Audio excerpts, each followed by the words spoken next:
tout. Le merci dit tout. Le merci dit tout. Alléluia. Et je dis également merci à tous ceux qui sont en train de veiller Amen. à côté de Papa Timothée. Oh, Que Dieu voie vos yes. sacrifices et qu'il vous récompense Amen. abondamment. Je dis Amen. merci Amen. également Amen. à toi, Amen. à vous qui êtes là, le fils et le fils du Dieu très haut, le fils et le fils Amen. d'alliance. Excusez-moi de Amen. commencer par le fils parce que je travaille beaucoup avec le fils, donc c'est comme ça que je commence beaucoup avec le Amen. fils. Come on. Mais que Oh, Dieu vous yes. bénisse et merci beaucoup pour votre présence. Et c'est que Amen. je Amen. sais, aujourd'hui, ça sera pas tellement ma bouche qui va parler, mais que l'Esprit de Dieu va parler au travers de moi et tu seras Amen. encore béni. Amen. Amen. Amen. Alors, Amen. aujourd'hui, nous devons parler de quand son intégrité est menacée. Hmm. Ok. Le truc de Amen. l'intégrité ici, c'est compliqué. On a développé, on est parti, on a tourné, on est venu à gauche, à droite. Et aujourd'hui, je viens pour parler de quand son intégrité est menacée. Quand ton Mhm. intégrité est menacée. Je n'aimerais pas qu'on puisse parler de l'intégrité de tout le monde. Je parle de ton intégrité personnelle. Ok. Je parle de mon intégrité personnelle. Personnel. Parfois, Mhm. avec Dieu, il faut savoir sortir de l'eau. Tu Très n'es bien. pas obligé de te mettre dans le lot de tout le monde. Ce n'est Mhm. pas parce que celui-là joue avec son intégrité que toi aussi tu dois jouer avec ton intégrité. Non. Très bien. Merci. Chacun vit dans ces choses de Dieu, chacun. Mhm. À Comme chacun, on peut le chacun. dire à Ah, Lingala. come on. Chacun. Chacun. À Mhm. Lingala, on dit on est Yes. venu mboka mboka. Donc Mboka on est venu mboka, pays pays. mwana Yes. mwana, Amen. mwana mwana Donc mboka Mhm. dans les mboka. choses de Comme Angola. l'intégrité ici, il faut voir d'abord ton propre cœur, ta propre Effectivement. personne. Il ne faut pas te Amen. multiplier. Alors, laisse-moi commencer par te dire que lorsqu'on parle déjà de menace de l'intégrité, c'est-à-dire que c'est-à-dire que on peut pas parler de menace sans signal ou sans signaux. Ok. Quand on parle de menace, Mm. une menace en fait c'est un signe qui présage un danger. Ok. C'est-à-dire peut-être que le danger n'est pas vraiment arrivé, Mhm. mais tu sens déjà qu'il y a tu sens déjà, excusez-moi, les signes qui sont en train de t'apprendre ou de te rappeler qu'il y a un danger qui arrive. C'est Alerte. ça de menace. Mhm. Alors, lorsque nous parlons d'une intégrité qui est menacée, cela veut dire que cela veut dire qu'on ne parle pas de l'intégrité qui est perdue, mais d'une intégrité qui est sur le point d'être touchée. Très bien. Dans l'intégrité qui est sur le point d'être touchée. Mhm. Comment tu sauras que ton intégrité est sur le point d'être touchée? C'est quand tu as des signaux d'alarme ou des signaux d'alerte. Ok. Quelque chose qui t'alarme ou Amen. qui t'alerte Mm. qu'il y a quelque chose. Il y a ta transparence avec Dieu. Il y a ta relation avec Dieu. Il y a ton obéissance avec Dieu qui est en train d'être touchée. Ce sont en fait Mm. des signaux d'alarme. Ces signaux d'alarme, autrement, je peux l'appeler de garde-fous. Ok. Ce sont de garde-fous qui te permet en fait de savoir que si j'atteins ces points, c'est-à-dire qu'il y a un danger qui vient devant moi. Mhm. La Mhm. Ok. Bible, la Bible nous dit, la Bible nous montre en quelque sorte que lorsque Dieu a donné la loi au peuple d'Israël, la loi devrait être comme un garde-fou qui les empêche Ok. en fait d'aller Come pécher contre Dieu. on. Normalement, c'était ça l'idée de la loi. Ok. Servir de Okay. garde-fou qui les empêche de pécher contre Dieu. Mais après, le peuple en a fait ce qu'ils ont pu faire et nous connaissons l'histoire. Je ne suis pas là-bas. Mais Yes. My aujourd'hui, God. maintenant, j'aimerais préciser avant de donner certains points, certains garde-fous, 3 garde-fous peut-être dont on peut parler. J'aimerais préciser une chose. C'est Come que on. de garde-fous, en fait, ce sont des choses, on parle de garde-fous lorsqu'on met déjà des choses en place. Une chose qui n'est pas en Yes. place, on ne peut pas parler de garde-fous. Je donne un Mm. exemple. Vous êtes dans votre parcelle, à l'extérieur, il y a beaucoup de chiens, il y a beaucoup d'animaux. Vous voulez assez que des animaux ne puissent pas entrer dans votre parcelle. Vous êtes décidé assez que vous devez créer de garde-fous. Mais vous avez déjà acheté des bois et autre chose. Du moment où ces bois ne sont pas encore posés, ne dites pas on a des garde-fous. Non, vous avez de bois, Ok. mais pas encore de garde-fous. Mm. Ces Ok. bois deviennent des garde-fous lorsqu'ils sont posés. Ok. Mm. OK. Lorsqu'ils sont posés, c'est alors qu'on parle de garde-fous. Alors, dans l'intégrité avec Dieu, on parle de garde-fou lorsque tu as reçu peut-être une instruction venant de l'Éternel, pas seulement lorsque tu as écouté l'instruction, mais lorsque tu l'as mise en pratique. Ah, c'est ça Mm. maintenant que cette instruction devient un garde-fou. Garde-fou. Ok. Amen. Lorsque peut-être Dieu te dit, pour toi, maman Sarah, tu ne dois pas te maquiller. Toi, maman Sarah, tu as écouté l'instruction. Du moment où tu n'as pas encore appliqué cette instruction, tu n'as pas encore, Dieu te dit ne pas te maquiller en signe de garde-fou, peut-être il sait pourquoi. C'est juste un exemple. Du moment où toi, tu as juste entendu Dieu te dire que tu ne dois pas te maquiller. Mais le lendemain, des jours après, tu continues à te maquiller. Cela veut dire que tu n'as pas encore mis, tu as des éléments, excusez-moi, tu as des éléments qui peuvent constituer un garde-fou, mais tu n'as pas encore mis en place. Alléluia. Cette instruction ne peut pas devenir un garde-fou aussi longtemps qu'il n'a pas été mis en place. Alléluia. Je ne sais pas si quelqu'un ça passe. Ça passe très bien. Ça passe très bien. Tu n'as pas encore mis en place l'instruction. L'instruction n'est pas encore un garde-fou. Go ahead, maman. It's okay. Ça reste juste un enseignement. Alors, nous allons parler de 3 choses qui nous servent de garde-fou dans l'intégrité avec le Seigneur. C'est-à-dire que de 3 choses, c'est 3 choses où tu sais que lorsque c'est touché, tu sais que mon intégrité est en train d'être menacée. Je vais commencer par parler de l'obéissance. Première chose, c'est l'obéissance. L'obéissance en termes de garde-fou. Je parle de l'obéissance en termes de garde-fou. L'obéissance à Dieu préserve ton cœur. Laisse-moi te dire que l'intégrité est l'état du cœur. Mais tout ce que je serai en train de citer, ça sera des actions qui te permettent de garder cet état de cœur. Je commence par l'obéissance. Nous allons prendre nos Bibles dans le livre de Genèse. Je serai un peu vite par rapport au passage pour ne pas trop perdre le temps. Dans le livre de Genèse 39, 9. Genèse 39, 9, la Bible dit, si j'étais chez le femme de feu, en tout cas, je n'allais pas prêcher. On allait prier parce que je sens l'atmosphère de prière.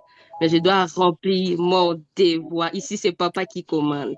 Il a dit, il faut parler, je vais parler. Personne. La Bible a dit ceci. C'est Joseph qui parle à la femme de Potiphar. Il dit, personne n'est plus grand que moi dans cette maison. Et il ne m'a rien interdit, sauf toi, parce que tu es sa femme. Comment pourrais-je commettre un aussi grand mal et péché contre Dieu? Là, c'est Joseph qui répond à la femme de Potiphar. Je parle déjà de l'obéissance. Il répond à la femme de Potiphar qui voulait assez qu'il puisse avoir une relation avec lui. Joseph lui dit, il dit, ton mari m'a tout donné, en fait, il m'a donné l'accès à tout contrôler, mais sauf toi.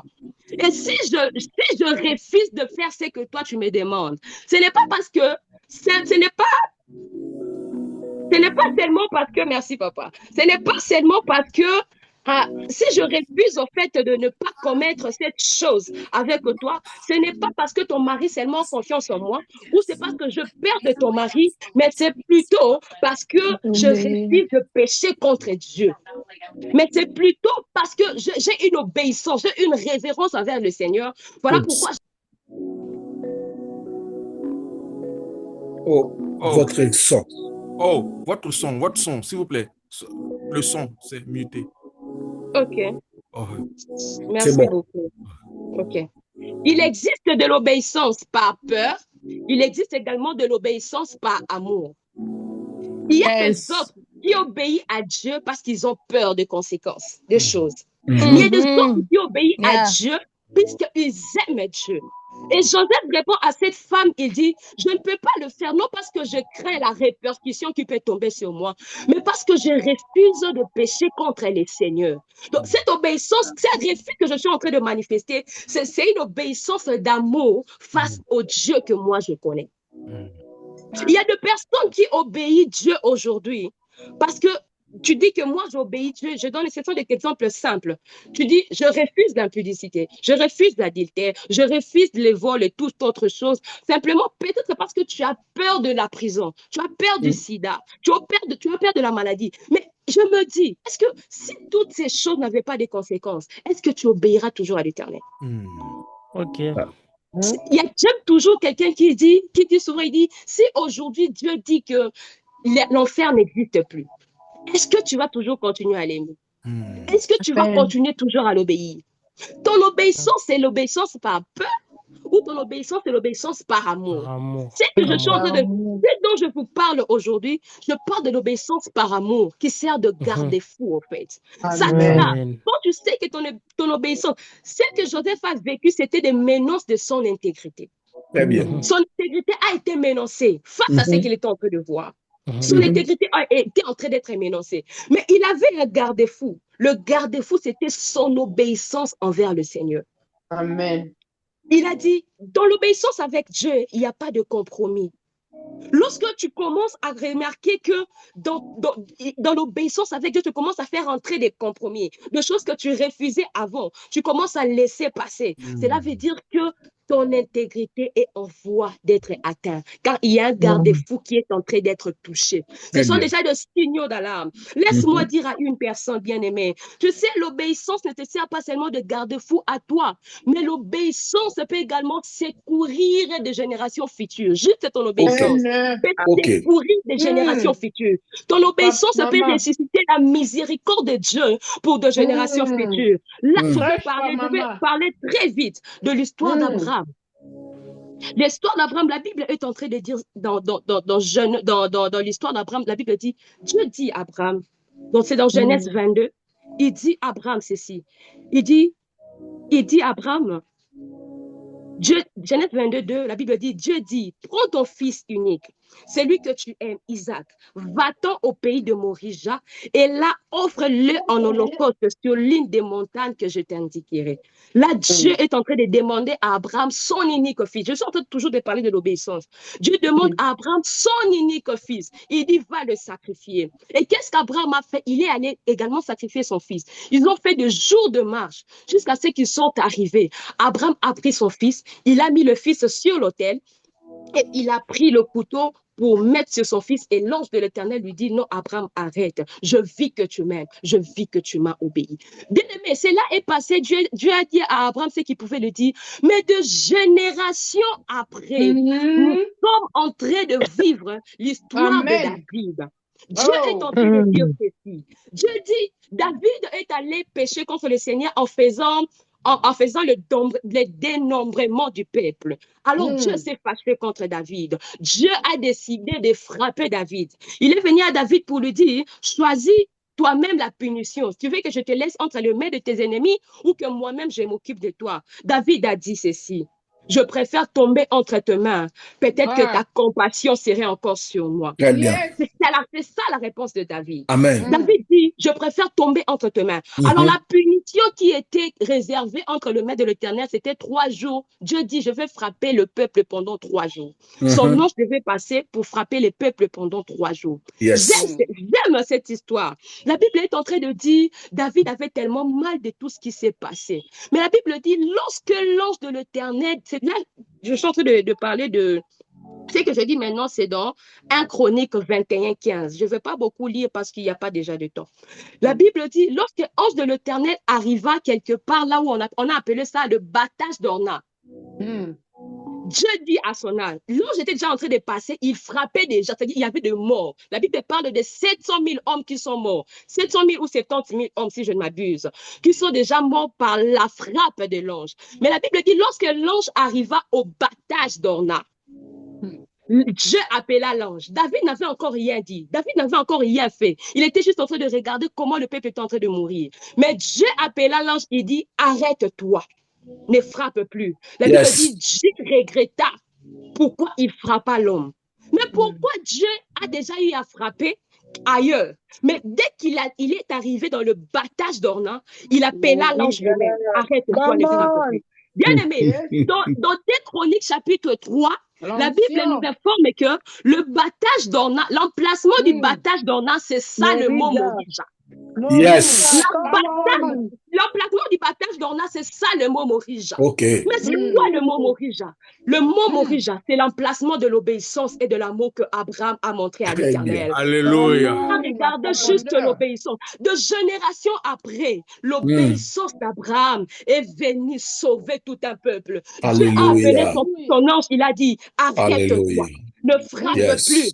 Parce que je me suis souvenu que sur cet endroit, il y a mes respects également, maman Cathy, à toi. Alléluia, Je my me suis God. souvenu de cet endroit. Je me suis souvenu de cet endroit où, dans cet endroit, il y a eu un homme qui m'a obéi. Il a accepté de me donner son unique fils. Come on. Il s'est souvenu de l'obéissance d'Abraham et tout Yes. un peuple a été sauvé. Bien-aimé, ton obéissance d'aujourd'hui n'est pas seulement pour toi seul. C'est un garde-fou pour toi, mais cela peut également Très bien. susciter la miséricorde de Dieu pour Alléluia. les générations futures. Le Dieu des parents. Lorsque nous prions aujourd'hui, il y a des personnes ici où de grands-pères ont fait tellement de sacrifices.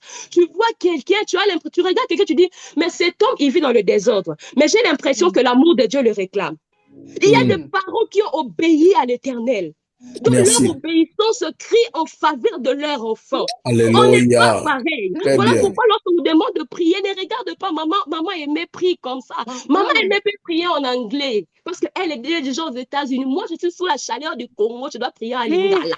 On ne doit pas prier de la même façon, bien aimé. Come on. Je me combats, tu as tes combats. Yes. L'autre a des combats, tu dois prier parce que tu dois te marier. Chacun On a fait légalement lever pour que tu te maries pas. Moi, je dois prier parce que je cherche autre chose. Je suis déjà mariée. Ne me regarde pas quand je prie. C'est-à-dire, quand moi je prie, quelqu'un comme moi quand il prie, ne me viens pas dire, maman, non, tu dois prier au nom de Jésus. Je chasse le démon. Non, moi, je prie au nom de Jésus. Parce que je sais que je combats avec la sorcellerie de ma famille. Amen. Je sais que moi, je dois poser des bases pour ma vie. Donc, on n'est pas pareil. On ne doit pas obéir de la même manière. On doit pas être des garde-fous de la même dimension. Yes, come on, c'est profond. Maman, lorsque je prier à Lingala, il ne faut pas me juger parce que je connais les combats de ma vie. Donc, mes garde-fous doivent être plus élevés, plus grands. Come on. Yes. Parce que quelqu'un a reçu déjà 10 refus, si ça existe, je ne sais pas. 5 refus, je ne sais pas. Mais toi, juste une qu'on t'a accepté, tu veux qu'on prie de la même manière? Non. Tu veux qu'on place des garde-fous de la même manière? Oh, yeah. Non.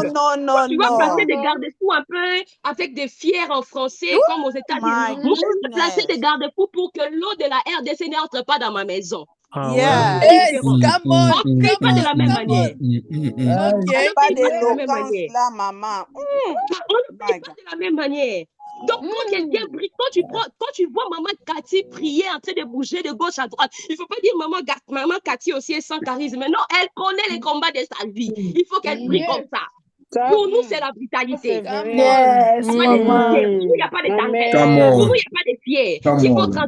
Il faut transpirer et que des make-up soient enlevés. Ça va être enlevé. Parce que nous, on a des grands garde-fous à poser car nos enfants doivent bénéficier de ces choses. Je refuse que mes enfants vivent comme tout autre enfant. Je refuse que mes enfants finissent leur vie dans la honte, comme si leur mère n'a pas fait de sacrifice, comme si leur mère n'a pas fait de sacrifice. Je dois poser des garde-fous pour moi et des garde-fous pour les générations futures. Je fais des sacrifices et mes enfants doivent vivre avec ce Alléluia, my God. Moi, j'ai jeûné Jésus. pendant 3 mois. Je dois faire en sorte que mes enfants ne subissent pas le jeûne de 3 mois. Ils peuvent jeûner une semaine et ils peuvent jeûner une semaine et ils ont de résultats. On ne prie pas de la même manière. On ne prie pas de la même manière et on n'obéit pas de la même manière. J'étais en train de parler de l'obéissance. Et le deuxième point auquel je veux parler, c'est la discipline. Bien aimé, la discipline, c'est un garde-fou très important. Une vie chrétienne sans discipline, hein, c'est une vie très compliquée. C'est une vie très compliquée. Je veux prendre nous allons prendre nos Bibles dans le livre de 1 Corinthiens. 1 Corinthiens, le chapitre 9. Excusez-moi si je parle un peu trop vite. Parfois, je parle trop vite parce que le français aussi, c'est compliqué. Je dois parler trop vite pour que vous ne compreniez pas certaines erreurs. Mais comprenez-moi aussi, je cours derrière les temps. Je parlais de 1 Corinthiens, chapitre 9, le verset 27. La Bible est en train de dire ceci. Dans 1 Corinthiens, chapitre 9, 27, la Bible dit, au contraire, Je traite durement mon corps et je le discipline de peur d'être moi-même disqualifié après avoir prêché aux autres. Je traite durement mon corps et je le discipline. Bien aimé, la discipline, c'est ce genre de garde-fou qui te permet au fait de faire face à la légèreté de la bouche des autres. Ok. Ou carrément juste à la légèreté de la bouche ou à la légèreté des actes. Une vie chrétienne sans discipline, c'est une vie chrétienne très risquée. Bien aimé, si tu veux protéger ton intégrité, tu dois veiller à ces garde-fous, garde-fous de discipline. Tu ne peux pas parler aux hommes de Dieu comme tout le monde. Même pas venant de toi quand même. Tu ne vas pas te mettre en association avec ceux qui critiquent n'importe comment les hommes de Dieu. Pas venant de toi, avec ton niveau spirituel. Quand même, tu ne peux pas négliger ces garde-fous quand même. Tu ne peux pas te mettre là où on est en train de... Donc, toi, tu pars à l'église, bien-aimé. Toute la prédication, tu n'as pas suivi. Tout ce que tu as retenu, c'est lorsque le pasteur a dit la papa au lieu de les papa. Et c'est votre sujet de réunion à la maison. Ah, ça ne connaît pas les Français. Au lieu de dire les papas, il dit la papa. Tout ce que toi, tu as retenu, c'est un sujet de mettre sur TikTok pour critiquer un homme de Dieu. Bien aimé, on n'est pas obligé de parler comme tout le monde. Très bien. On n'est pas obligé d'avoir le prix de tout le monde. Tu n'es pas obligé, bien-aimé. La discipline te protège. Lorsque tu sens que tu n'es plus discipliné, tu parles à n'importe qui. Bien-aimé, excusez-moi de le dire clairement ici. Le pasteur Timothée, c'est quelqu'un de très humble que j'aime bien. C'est quelqu'un de très amusant. Mais moi, je ne tombe pas dans son jet d'amusement. Je refuse de m'habituer à ces jeux. Il blague avec tout le monde. C'est quelqu'un de très ouvert. Mais ce n'est pas parce que pasteur Timothée m'appelle mon ami, ce n'est pas parce que pasteur Timothée m'appelle mon ami que moi je vais chercher à aller taper son épaule. Non. Il faut même si pasteur Timothée se met à rire aux éclats devant nous, il n'est pas notre ami. On ne s'habitue pas à un homme de Dieu. Alléluia. Pas de discipline. Que quelqu'un dise non. Quelqu'un dit à ton voisin ne manque pas de discipline. Ne manque pas de discipline. Ce n'est pas parce que papa Francky t'a appelé à mon ami. Toi, tu viens dire, tu vas le taper à l'épaule. Ah, papa Francky. Ça commence de familiarité. De familiarité. À Lingala, on dit le yengen de quoi douler. Yengen de quoi douler. Et comme ça veut dire que tu vas manquer la bénédiction à cause de l'habitude, en fait. Il faut avoir des disciplines. Surtout, ici, je parle surtout des hommes de Dieu. Lorsque tu sens que tu commences à t'habituer aux hommes de Dieu, tu commences à t'habituer même aux choses de Dieu. Bien aimé, il y a des choses de Dieu qui sont sacrées. Je suis étonnée de notre génération d'aujourd'hui. Tu vois quelqu'un qui monte à la chaire pour aller prendre une photo. Bien aimé. Soyons disciplinés quand même. Soyons disciplinés. Respectons les choses cachées. Et puis, respectons les choses sacrées. Ayons de la discipline aux choses de Dieu. Tu peux te dire que tu verras une personne qui sert à l'église, il chante à l'église, il est protocole, mais il prend l'uniforme de l'église pour aller danser avec ça dans une fête. Bien aimé, sois discipliné. L'uniforme de l'église est sacré. Yes. Si tu chantes au Coran, vous avez de beaux habits. Ce n'est pas avec ces habits que tu dois aller à la fête. Ce n'est pas avec ces beaux habits que tu dois aller dans tes rendez-vous. Le chose de l'église doit rester sacré. Et cette discipline doit rester. Respecte les choses de l'église. Respecte les hommes de Dieu. Respecte tout ce qui est saint, bien-aimé. Respecte les choses saintes. Ne t'habitue pas aux choses de Dieu. Alléluia. Je suis étonnée de ma génération. Une personne qui est sortie, qui a accepté Dieu il y a 2 ans, il y a 3 ans, il y a 3 mois. On l'appelle déjà prophète. Il prend déjà des épaules. Et il va passer à la télé pour dire, toi, je donne un exemple d'un homme de Dieu. Toi, Roland, il faut faire attention. C'est quel droit? Tu es quoi? Tu es qui? Tu viens d'où? My God. Tu viens d'où? J'aime le respect des francophones envers leur père spirituel. J'aime le respect.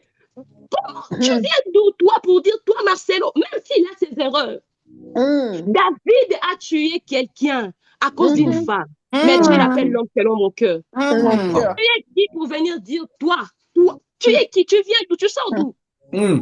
Manque de discipline. Manque de discipline. Tu mets tout le monde à ton niveau. Que Dieu nous aide. Tu mets tout le monde À l'école de Dieu. discipline rien, discipline moins, discipline zéro. Même si, bien aimé, tu sais, même quand tu as raté l'éducation dans la maison, quand l'éducation dans la maison n'était pas si profonde, quand tu viens à Dieu, le Saint-Esprit va t'éduquer. Alléluia. Amen. Moi, qui vous parle, il y a des choses que le Saint-Esprit m'a appris, moi. C'est le bien. Saint-Esprit qui m'a appris à faire mon À lit. l'école. À Amen. l'école.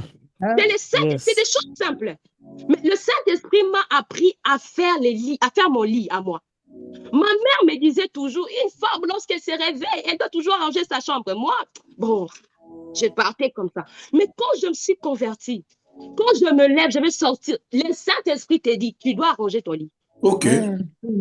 Moi, Wow. c'est comme ça que je me suis, enfin, j'ai eu cette discipline que je À ne peux l'école. pas sortir de ma chambre sans ranger mon lit, au fait. Oh. Il y a Amen. quelqu'un, Dubaï était- quand l'éducation fait défaut, dans l'école de Dieu, tu dois apprendre, bien aimé. Yes. Tu dois bien aimé. Tu vas te dire que moi, peut-être, je ne fais pas ces choses, mais quand tu es en train de relayer les informations sur WhatsApp, tu prends la dignité d'un homme de Dieu, tu les relis. Tu manques de discipline.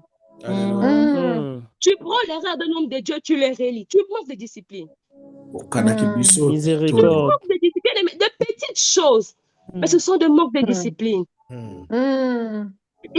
Moi, j'aime parfois les anglophones. Ils ont aussi leurs défauts, ils ont aussi leurs erreurs. Mais ils ont quand même de révérence, de respect envers leur père. That's true, Oh, Mama. yes. Tu ne vas pas aller chez That's les very anglophones true. parler de mal, peut-être. Tu ne vas pas aller au Nigeria parler de mal de Papa Oyedepo. Ça, c'est vrai, My Maman. God. Tu ne vas pas le faire quand même. Tu ne vas pas aller au Nigeria parler de mal de Papa Adebayo consort. Non. Ils respectent leur père, peu importe leurs erreurs, ils respectent leur père. Il faut avoir de discipline envers Amen. les hommes de Dieu, Toko. envers les choses sacrées, envers le serviteur de Dieu, envers tes parents même. Il faut être discipliné. Ce n'est pas parce qu'aujourd'hui, c'est toi qui pourvois à leurs besoins que tu dois devenir indiscipliné. Ah Non. oui. Quand tu pourvois à leurs Tout besoins, ça. tu n'as pas besoin d'être. J'étais choquée. Je n'ai même pas pu regarder cette image. Je n'ai même pas pu regarder cette image. J'ai juste lu des commentaires parce que je sais moi-même que je suis une personne très sensible. Un enfant qui était en train de frapper sa grand-mère parce que sa grand-mère a fait quelque chose, je ne sais pas. Quand je lis le commentaire, je n'ai même pas pu ouvrir la Malédiction. vidéo. Mon cœur a été meurtri. Où allons-nous? Seigneur Où Jésus. allons-nous? Même si tes parents sont pauvres, aujourd'hui tu touches de millions. Aie de la discipline. La Bible dit, honore ton père et ta mère pour vivre longtemps sur cette terre. Tu dois Oh, avoir de la Jésus. discipline à ces choses, aux choses sacrées, aux parents, aux hommes de Dieu, à toutes ces choses. Je vais passer, bien-aimé. Le troisième garde-fou, je vais parler de la... Pardon, papa. Reste d'abord. Je reste d'abord à la discipline. Oui. Non, il est 21h55, papa. Bon, Je ne vais mercredi, pas être pesa quelqu'un qui mukolo. déborde toujours. Clôture seulement dans la discipline. Mercredi, pesa mukolo. OK, avance. Merci Discipline. beaucoup, papa. Je préfère avancer. Merci. Je vais parler de la dépendance à Dieu. C'est un autre garde-fou. Être dépendant de l'Éternel. La Bible est en train de dire dans Exode 33, 15. La Bible dit ceci.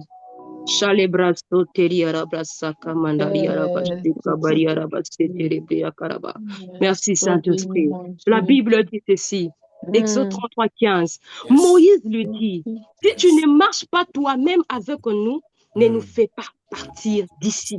Yes. Ça, c'est la parole d'un homme qui est dépendant de Dieu. Et toi qui ne pars pas avec nous, on ne part pas. Si tu ne marches pas avec nous, peu importe ce que le peuple va venir me dire, je ne bouge pas. Je suis dépendant. La dépendance à Dieu, c'est un autre garde-fou. La Amen. dépendance à Dieu. Bien-aimé, laisse-moi te dire que c'est un autre garde-fou qui te permet de vaincre la pression de l'entourage. Alléluia. Amen. Lorsque tu es dépendant de Dieu, Amen. l'entourage ne va pas t'influencer.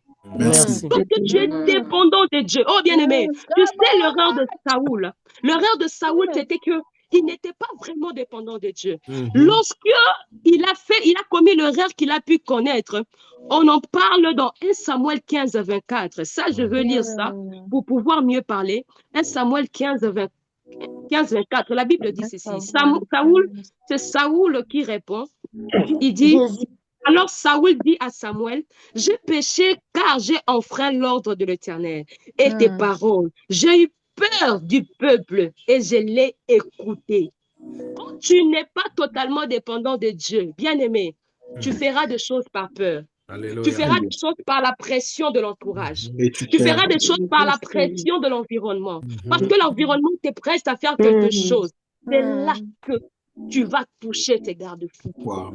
Ces garde-fous de la dépendance à Dieu est très utile, surtout qu'aujourd'hui, avec notre génération, la pression est partout. On a des voix partout, les voix sur des réseaux sociaux, les voix sur la famille, les voix sur toi-même, la pression sur toi-même. Cela veut dire que tu peux même arriver à toucher aux interdits, simplement parce que tu sens la pression. Mais lorsque tu es totalement dépendant de Dieu, ça t'éviterait au fait de faire des choses parce que quelqu'un te l'a dicté. Amen. T'éviterait de faire des choses parce que quelqu'un te l'a forcé. Tu t'éviterais de faire des choses parce que quelqu'un te l'a obligé. Bien-aimé, tu ne peux pas accepter de décevoir Dieu simplement pour satisfaire un besoin. Merci.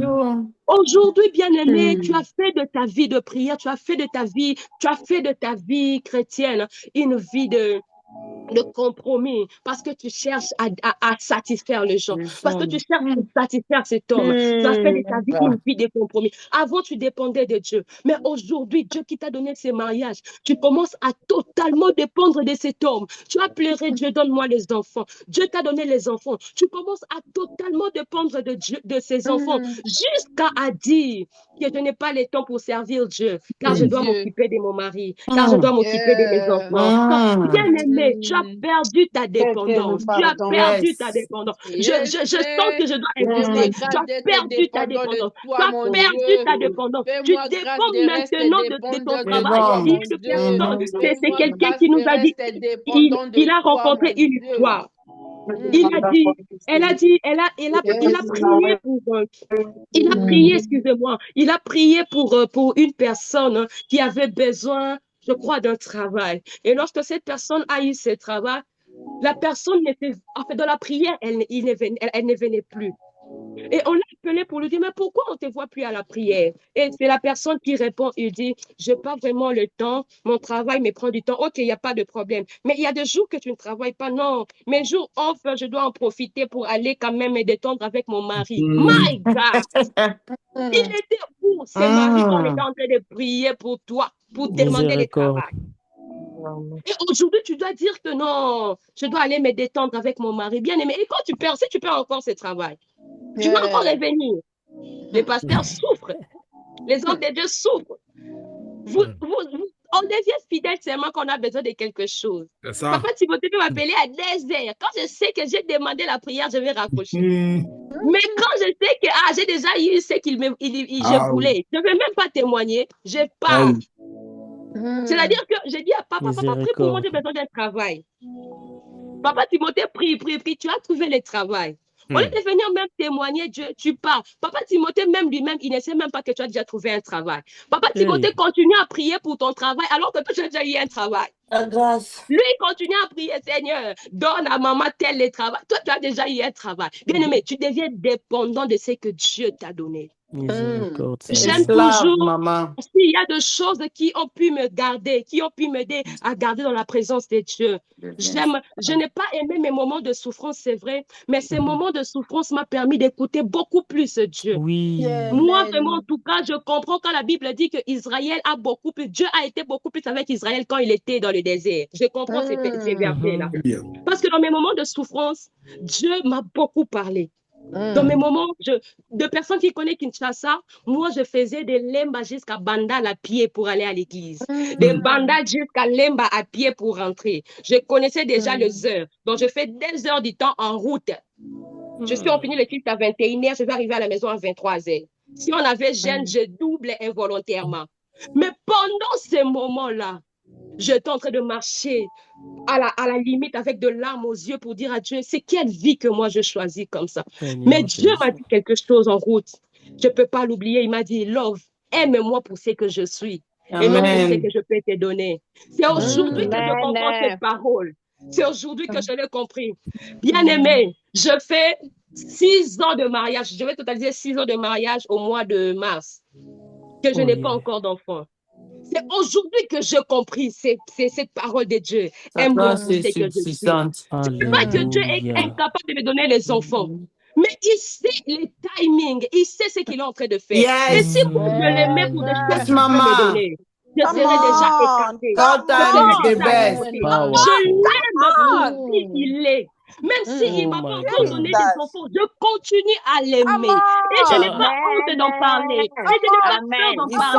Je suis parmi ceux-là qui tombent dans la maternité. Je ne crains pas, je n'ai pas honte. Je me sens libre d'en parler. Parce que je sais qu'il y a un témoignage qui va s'en suivre. Dieu m'a déjà préparé à ces choses. Il m'a déjà appris à l'aimer lui. Tellement de choses qu'il peut me donner. Tu auras des enfants au nom de Bien aimé dans le Seigneur. Mais Dieu ne fait pas de choses. Et quand Dieu fera ces choses, et quand Dieu me donnera des enfants, une personne comme moi, j'ai compris la leçon de Dieu, que lorsque je pleure, je dis à Dieu, Seigneur, opère un miracle en ma faveur. Cela veut dire quand je demande le miracle, c'est là m'atteste que je suis faible sur ces points-là. Je suis faible sur ces points-là. Le miracle, c'est un signe qui atteste la faiblesse de l'homme. Et quand j'aurai ces enfants, je ne serai pas dépendant d'eux. Je ne pas aller chercher les seigneurs. Parce que c'est là que moi, je vous ai pris. Vous ne pouvez pas m'arrêter de chercher Dieu. Même mon mari, parfois, il me regarde. Il me dit, mais toi aussi. Ce n'est pas le mariage qui va m'empêcher de chercher Dieu. Non. Ce n'est pas lui qui peut m'empêcher de chercher Dieu. Bien aimé, c'est avec humilité que je le dis. Je quitte mon lit parfois à 0 heure. Je viens remonter à 5 heures. Et il comprend ces choses. Il sait que cette femme, c'est une femme dépendante de l'Éternel. Ce n'est pas moi qui va l'arrêter de chercher le Seigneur. Ça ne sera pas non plus les enfants qui vont m'arrêter de chercher Dieu. Même à 3 mois, on va aller chercher Dieu avec eux. Car je les ai dans la prière. Bien-aimé dans le Seigneur, la dépendance à Dieu, c'est quelque chose. Je prie Dieu pour toi, que ton cœur soit complètement dépendant de l'Éternel. Mon Dieu est mon nom est fini. Je vais insister sur une chose. Bien-aimé, là, je parlais de garde-fou, mais parmi de choses qui te rappellent, qui te permet au fait de tenir face aux menaces de l'intégrité. Si je vais juste parler d'une chose, excusez-moi, papa. S'il y a juste une chose, c'est le retour à la source. Quand tu sais retourner à la source, ça te permettra de tenir encore. Ça te permettra de ne pas tomber face aux menaces. Bien aimé, le retour à la source, je vois l'histoire de Jacob. Dieu est apparu à Jacob, il a dit à Jacob, je suis le Dieu de Bethel. Là où tu as fait une promesse, je suis le Dieu de Bethel. Rentre à Bethel et bâtis-moi un hôtel. Le Dieu de Bethel qui est venu. Nous savons tous qu'avant, cet endroit s'appelait Luz, mais c'est Jacob qui a changé le nom pour dire que Bethel. Bethel, ça signifie la maison de Dieu. Et lorsque lorsque Dieu lui a dit, retourne à Bethel, qu'est-ce que Jacob a dit? J'aime ce passage, en fait. Jacob a dit une chose, c'est dans Genèse 35, 1 à 2. Je vais vite lire parce que j'ai débordé.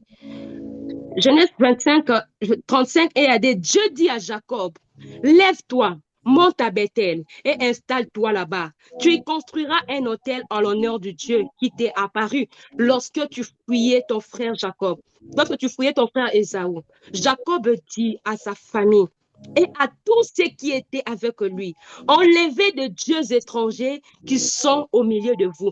C'est-à-dire, lorsque Dieu est venu parler à Jacob de la source, c'est alors que Jacob s'est souvenu que mon intégrité est menacée parce qu'il y a des dieux étrangers dans ma maison. Bien-aimé, la source te rappelle la menace. La source va te rappeler de menaces à ton intégrité. C'est la source qui va te rappeler que tu veux déjà tomber. C'est vrai que les garde-fous, mais les garde-fous sont en train d'être touchés. Bien-aimé, tu retournes où, bien-aimé? La source permet de se ressourcer. C'est quoi ta source, bien-aimé? C'est quoi cette source qui te rappelle que ton intégrité est en train d'être touchée? Pour Jacob, en fait, sa source, c'était Bethel. Lorsque Dieu est venu lui parler de Bethel, Jacob s'est souvenu, oh my God, j'ai laissé les dieux étrangers entrer dans ma maison. Lorsque Dieu lui a parlé, il s'est rappelé, il a dit, quand je pense à ma source, je pense qu'il y a quelque, je suis dépendant, je dois être dépendant d'un Dieu qui n'aime pas l'idolâtrie. Lorsque Dieu est venu lui parler de sa source, il s'est rappelé que le Dieu que je sers n'aime pas l'idolâtrie. C'est la source qui te rappellera des choses. C'est quoi ta source? Peut-être que ta source, c'est ton premier amour. Toi, tu l'as déjà perdu il y a longtemps. Parce que tu as beaucoup fait de compromis. Parce que tu as beaucoup fait de compromis. Tu as oublié ta source. Peut-être que ta source, c'est le premier amour que tu as eu envers Dieu. Tu ne pouvais pas laisser passer les heures de la prière. Mais aujourd'hui, même quand tu priais à 0 heure, tu te réveilles, tu dis, il est 0 heure, bon, je dors encore, je vais me réveiller à 3 heures. Il est 3 heures, je vais me réveiller à 5 heures. Il est 5 heures, bon, je suis déjà en retard, je vais aller au travail. Tu as perdu le premier amour. Quelle est ta source? La source, c'est là qui te permet de te ressourcer. Est-ce que tu as encore un endroit où tu peux te ressourcer? Qu'est-ce que tu as perdu? La Bible dit dans l'Apocalypse, il dit, c'est que je contre toi, c'est que tu as perdu le premier amour. Tu as perdu le premier amour. C'est ta source. Retourne à ta source. Porte à ta source. La Bible dit, soumettez-vous à Dieu et résistez au diable.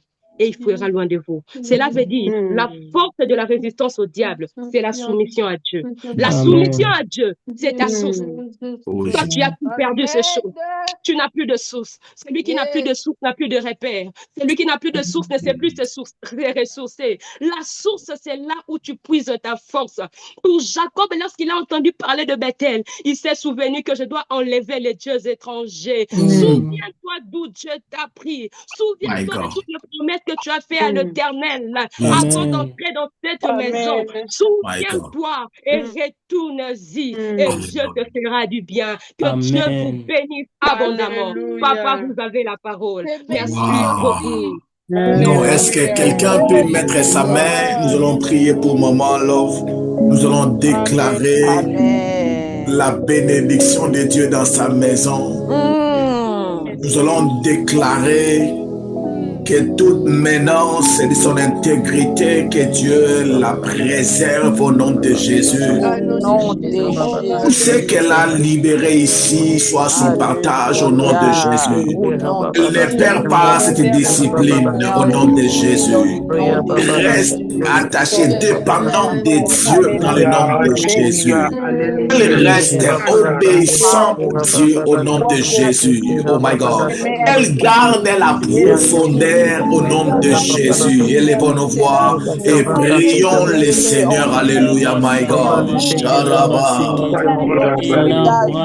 Brade Kanaria Mama Mama Mama. Alléluia, Jésus. Mama Mama Mama. Et Kanaria Mama Mama Mama. Et Kanaria Baba Baba. Alléluia, Jésus. Alléluia, Jésus. Kamandaria Baba Baba. Jésus. Alléluia, Jésus. Alléluia, Jésus. Alléluia, Jésus. Et Kanda Mama Mama. Kandaria mandara mandara mama mama. Alléluia Jésus, Père, nous prions Seigneur. Et Kandara mama mama mama mama. Et Kandaria mandara baba baba baba. Shikandaria mama mama mama. Et Kandaria mandele bede Kandaria mama mama. Alléluia Jésus, Linda Rama Mama, Alléluia. Dieu mon roi, les Kandara Mama Mama. Alléluia Jésus. Kandaria Mama Mama Mama Mama Mama. Kandaria Mande Lebede Kandaria Mama Mama. Kandaria Mama Mama Mama Mama. Kandara Mandara Mama Mama. Dieu mon roi, Father, Papa, merci mon Dieu, Papa Seigneur, pour ta grâce et pour ta qualité, Father. Prions mon Jésus, Father, pour ta visitation divine dans la vie de ta servante, Papa. Yahweh, visite-la, Papa, visite chaque aspect de sa vie, Seigneur, pour la gloire de ton nom. Yahweh, dans les noms puissants de Jésus-Christ, Yahweh, Father, nous te disons merci. Alléluia. Pour la constance dans cette Amen.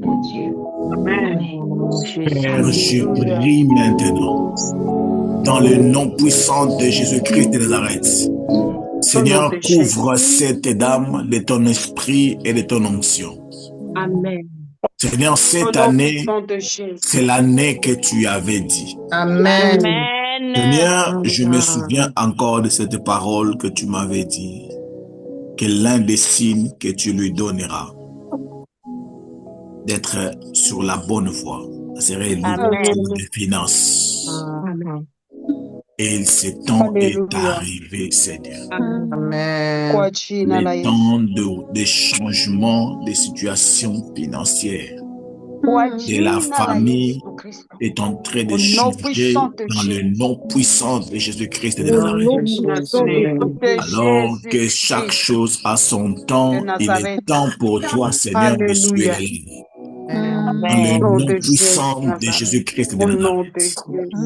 Tendre Père, nous prions, je prie dans le nom de Jésus, que tu vois sa maison, que tu vois sa famille. Amen. Dans le nom puissant de Jésus-Christ de Nazareth, que son mari soit, Seigneur, touché par toi, récompensé par toi. Dans le nom puissant de Jésus-Christ de Nazareth, tu es le rémunérateur de ceux qui le cherchent, ceux qui te cherchent. Dans le nom puissant de Jésus-Christ de Nazareth. Seigneur, je prie pour toute personne. Si tu peux mettre ta main devant ta caméra. Je prie pour toute personne réunie en ces lieux, dans ces programmes, Seigneur. Seigneur, tu m'avais dit, tu es en train de corriger, tu es en train d'arranger plusieurs personnes qui étaient en train de se perdre. Seigneur, tu n'as pas encore terminé de faire ton travail. Fais-le. Dans le nom puissant de Jésus-Christ de Nazareth. Tendre Père, je prie au nom de Jésus. Quand bien même notre intégrité sera menacée, que personne ne perd son intégrité. Nous renforçons cette soir, cet après-midi, les garde-fous dans le nom puissant de Jésus. Seigneur, que ces trois choses restent gravées dans nos cœurs. L'obéissance à ta parole, la discipline et la dépendance totale de toi, Seigneur, reste dans notre cœur. Dans le nom puissant de Jésus-Christ de Nazareth. Pardonne-nous là où nous n'avions pas bien agi. Au nom de Jésus, nous avions ainsi prié. Et nous déclarons, nous disons, merci Seigneur Jésus-Christ. Merci Seigneur Jésus-Christ. Est-ce que quelqu'un peut dire gloire au Seigneur? Gloire au Seigneur. Amen. Gloire au Seigneur. Amen. Amen. Bien-aimés, ne quittez pas, je vais donner quelques témoignages. Et il y a une chose que Maman Love a dit par rapport à la discipline. Vous savez, un jour, nous étions dans la retraite ici. Nous étions dans la retraite. Alors, pendant cette retraite, il y avait eu beaucoup de gens qui étaient venus à la retraite. Il y a Maman Damaris qui est aussi là, connectée avec